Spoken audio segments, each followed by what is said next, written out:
Russia అధ్యక్షుడు Vladimir Putin December 4, 2025 తేదీలో భారత్కి అధికారిక పర్యటన చేశారు. విమానాశ్రయంలోనే ప్రధానమంత్రి నరేంద్ర మోదీ స్వయంగా పుతిన్కి స్వాగతం పలికారు.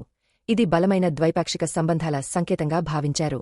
ఈ సందర్శన 23వ వార్షిక భారత్ రష్యా సమిట్ను సూచించింది. సమావేశంలో జరిగిన ప్రధాన నిర్ణయాలు: భారత్ రష్యా వాణిజ్యాన్ని 2030 నాటికి $100 బిలియన్ పెంచాలనే విజన్ 2030 పథకాన్ని ప్రకటించారు. రష్యా భారత్కు చమురు, గ్యాస్ సరఫరాలను ఎటువంటి అంతరాయం లేకుండా కొనసాగిస్తామని హామీ ఇచ్చింది. రష్యాపై ఉన్న అంతర్జాతీయ ఆంక్షలు ఉన్నప్పటికీ భారత్కు సరఫరాలు ఆపబోమని పుతిన్ స్పష్టం చేశారు. కొత్త ఆయుధ ఒప్పందాలను ప్రకటించకపోయినా రక్షణ రంగంలో వ్యూహాత్మక సహకారం కొనసాగుతుంది అని ఇద్దరు నేతలు ధృవీకరించారు. ఈ పర్యటన ఎందుకు ముఖ్యమైనది?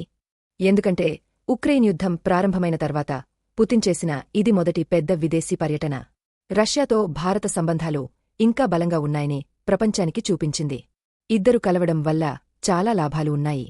భారత్కు ఇది ఎనర్జీ భద్రత, తక్కువ ధరల చమురు, పరమాణు సాంకేతికత, రక్షణ భాగస్వామ్యం వంటి లాభాలను అందిస్తుంది. రష్యాకు ఇది ఆంక్షల మధ్యలో ఆర్థిక బలపాటు, అంతర్జాతీయ వేదికపై భారత మద్దతు వంటి ప్రయోజనాలను ఇస్తుంది.